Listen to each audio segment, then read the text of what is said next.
तो नमस्कार मित्रों, आज के अखबार में कौन सी योजना आपके काम के बा एक बारे में बात कल जाए। रोआ देखत भूषण भोजपुरिया के हम बानी चंद्रभूषण भट्ट और बात कल जाओ कि अब प्रधानमंत्री के आदेश या कहिए कि एडवाइस सलाह के पूरा एकदम पालन देश के सभी एनडीए शासित राज्य में शुरू हो गई बा। अन्य राज्य फॉलो करे चाहे ना करे, लेकिन एनडीए शासित जितना भी राज्य बा ओकरा में शुरू हो गई बा। सब लोग अपना अपना कारकेट से गाड़ी के कम कर दिल। न सिर्फ प्रधानमंत्री 2 गाड़ी कैलन, बल्कि कई राज्य के मुख्यमंत्री मोटरसाइकिल पर, बुलेट पर, ई रिक्शा पर, पैदल समेत हर जगह के राज्यपाल सब कोई एकरा के पालन करे लागल बा। ई एगो भइल बा अच्छा काम। अब एकरा से कितना डीजल पेट्रोल के बचत हुई, लाखों करोड़ रुपया के बचत हुई, चूंकि मंत्री वगैरह पे ज्यादा खर्च हो रहा है सब डीजल पेट्रोल पे। कुछ ऐसा मंत्री बन के जो बुलेट ट्रेन से लेकर के ट्रेन कहीं भी जिला में भी जाए, एक बिहार के जिला में भी या फिर एक जगह से दूसरा जगह भी, तो ट्रेन का इस्तेमाल हो रहा बा।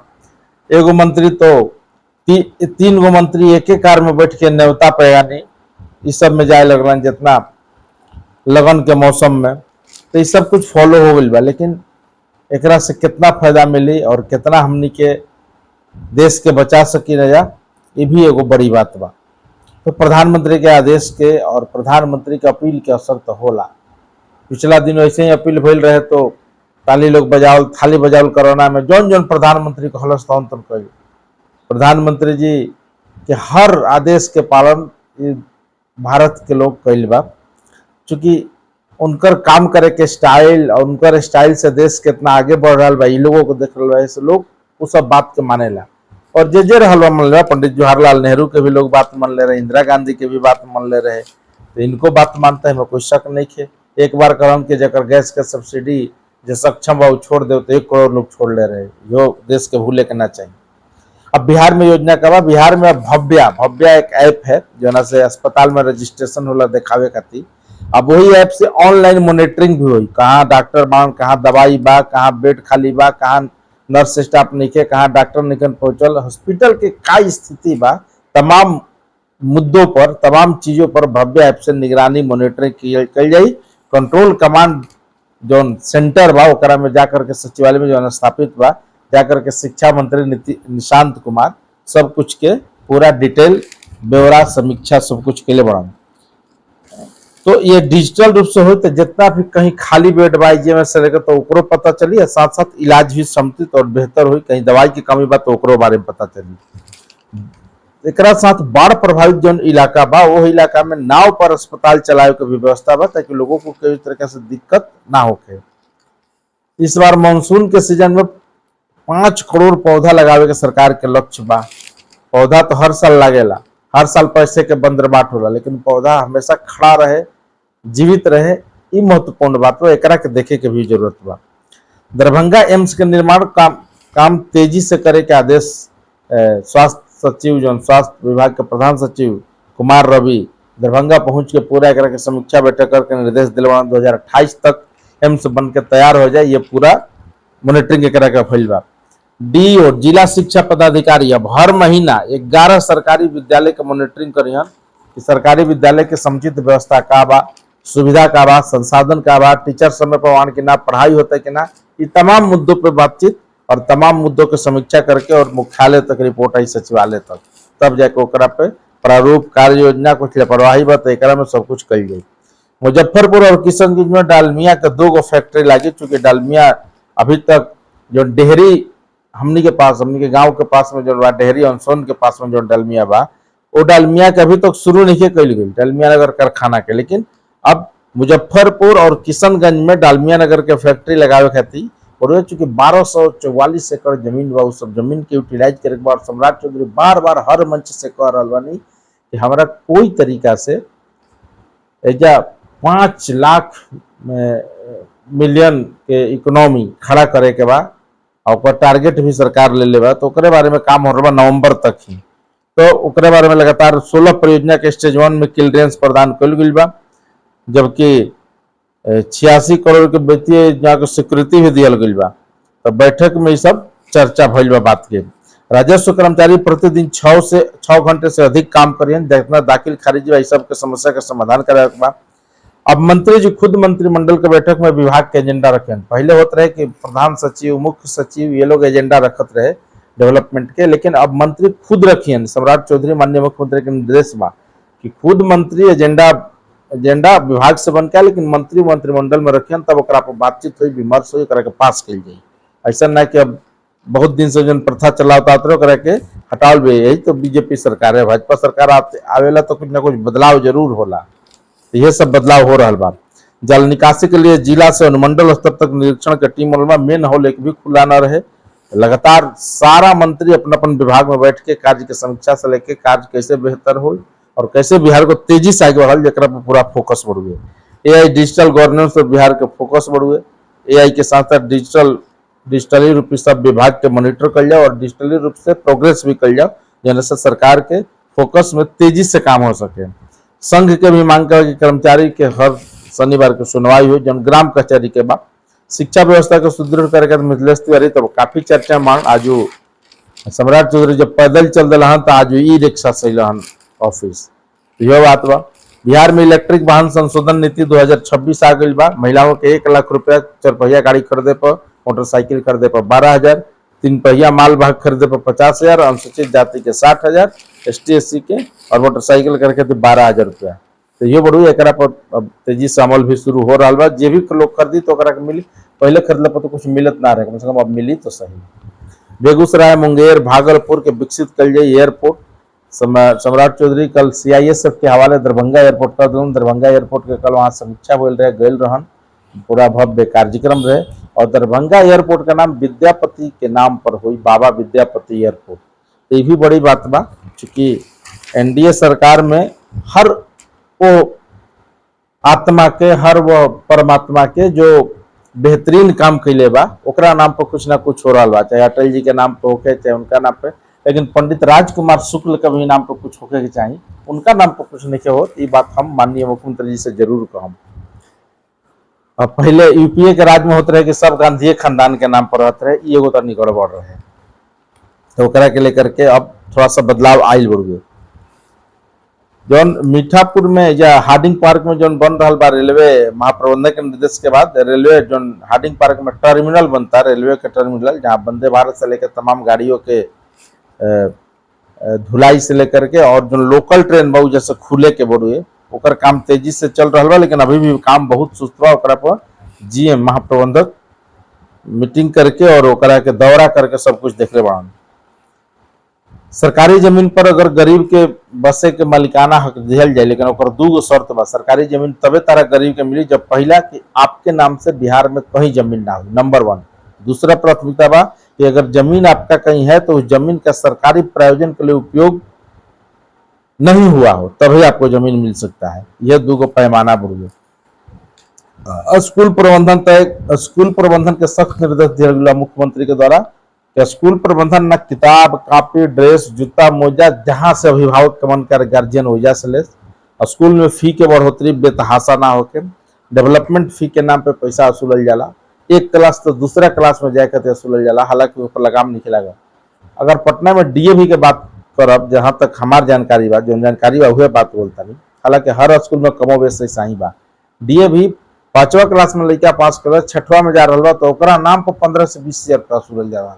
ये सब बड़ा अन्याय है, एकरा पर सख्त लगाम लागे चाहिए और ये बात मुख्यमंत्री तक पहुंचे के भी चाहिए। चुनाव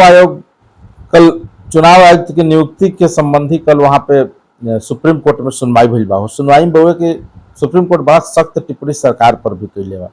चुनाव आयुक्त की नियुक्ति में 3 सदस्य होला, एक प्रधानमंत्री, दूसरा विपक्ष के नेता और तीसरा कोई केंद्रीय कैबिनेट के मंत्री।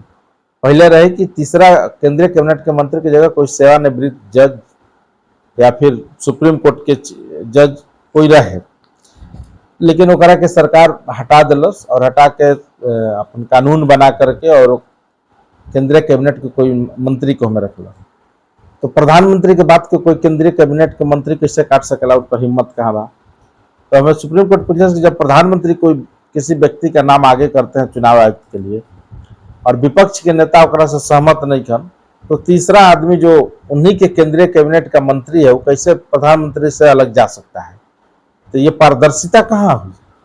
तो सुप्रीम कोर्ट स्पष्ट कर कि तीसरा व्यक्ति तटस्थ सदस्य हो, यानी कोई जज हो, सिटिंग जज हो, रिटायरमेंट जज हो, ऐसा हो कि जो तीसरा जो व्यक्ति है वो विपक्ष के नेता को साथ दे, तब जाके काम हो सकेला। नहीं तो इस पे बड़ा सख्त टिप्पणी करते हुए सुप्रीम कोर्ट कोर्ट ने पूछा कि चुनाव आयुक्त की नियुक्ति का तीसरा सदस्य तटस्थ क्यों नहीं हो सकता है? क्या चुनाव आयोग तभी स्वतंत्र हो सकता है जब चुनाव आयुक्त भी स्वतंत्र हो। स्पष्ट एकदम निर्देश है और सरकार के सब नीति के पालन करहु के चाहिए, ना करे से नुकसान ही बा। असिस्टेंट लोको पायलट के 11,000 पदों के लिए आवेदन आज से शुरू हो गया। जे रेलवे की तैयारी करता वो ध्यान दो। 8 जून से प्राचार्य और प्राध्यापक के दस्तावेज के सत्यापन भी हुई। यूपीएससी के द्वारा जो परीक्षा हुई बा सत्यापन हुई। पीएमसीएच में फर्जी भर्ती करे के नाम पर 17,000 की ठगी, फर्जी बिल थमा के दलाल फरार हो गई बा। ये सबसे सावधानी रहिए, खुद जाके काम कराइए, ज्यादा बेस्ट रहेगा, ज्यादा बढ़िया रहेगा। 4 दिन पहले ही इस बार मानसून आई। 12 से 15 जून के समय मानसून आवे के संभावना बा। तो तेजी से जितना भी सड़क काटल बा, जितना काम चल रहा डेवलपमेंट के, उस सबके अस्थिर कर लिया, नहीं तो फिर जल जमाव भारी हो सकेला। पटना के नगर आयुक्त और कमिश्नर, बुडको एमडी सबके सुनिश्चित करे के चाहिए। खास करके सड़कों की गुणवत्ता जांचेगा पथ निर्माण विभाग। नगर निगम के तहत जितना सड़क बनल बा और गुणवत्ता जांचे खातिर पथ निर्माण विभाग के स्वीकृत कल गई बा। कूड़े के ढेर को खत्म करने की रफ्तार बड़ी धीमा बा। 8.26 लाख टन कचरा अभी शेष बा। 2 एजेंसी के लगावल गई बा, लेकिन अभी तक वो पूरा नहीं भइल और काम तो चलिए रहा बा, लेकिन बड़ा धीमी गति से चल रहा बा। तो रामचक बेरिया के कचरा के पहाड़ खत्म करना बड़ा मुश्किल काम बा। सैटेलाइट टाउनशिप घोषणा के बाद राजधानी की जमीन का बाजार ठंडा हो गई बा, यानी अगर जमीन का रजिस्ट्री कम हो गई बा। जहाँ 70% कमी आयल बा रजिस्ट्री में, जहाँ 100 रजिस्ट्री होता वहाँ 30 से 35 रजिस्ट्री हो रहा बा। ये स्थिति बढ़ुए। और पटना में 9 जगह पर रजिस्ट्री एकदम बैन बा। कौन कौन जगह बा? 9 प्रखंड बा जौन, तो ओकरा बारे में जान लीजिए। दनियावा, फतुहा, धनरुआ, मसौड़ी, नौबतपुर, पटना ग्रामीण, फुलवारी, संपतचक, कुल 9 प्रखंडों के 275 मौजा में जमीन खरीद बिक्री अलाइनमेंट पर रोक बा, यानी दानापुर में खरीद बिक्री हो सकेला। ये स्थिति बढ़ुए। विकसित बिहार के सपना किसानों के विकास के बिना संभव नहीं। किसान के जैविक खेती के आगे करे खातिर, उत्पादन करे खातिर बढ़ावा दे रहा बा सरकार। और कैसे अधिक से अधिक माल सप्लाई होकर माल बिक सके एकरा बारे में, लेकिन सब कुछ पेपर में सीमित बा। सच्चाई धरातल पर बहुत उल्टा बा। खाद 250 की यूरिया मिली तो वहाँ 500 में ब्लैक मिली, डाई मिली 500 के तो वहाँ 2000 में मिली। यही एगो सिस्टम गड़बड़ बा। अभी तक टैक्स के पैसा किसान के निके गई जो धान दिया बा, तो ये सब मुश्किल बा। सरकार जो घोषणा जब पटना में सचिवालय में बैठ कर दिया, वो नीचे तक पालन नहीं होत, ये एगो बड़ा मुश्किल बा। विभाग ने कार्यपालक पदाधिकारी को ही प्रशासक नियुक्त के लिए बा। प्रशासक को लेकर झगड़ा बहुत जगह चल रहा बा। एडमिनिस्ट्रेटर तो कार्यपालक पदाधिकारी जो नगर निगम में इस समय मान उहे होकर एडमिनिस्ट्रेटर महाप्रबंधक भी रही, वे प्रशासनिक कार्य भी देखिए। अब कल ब्लैकआउट पटना में भइल, मसालो कारोबारी के ब्लैकआउट का फायदा उठा कर 15 मिनट में गोली मार दिला। ये भी एक अलग से बा। पुलिस के लिए बहुत चुनौती बा।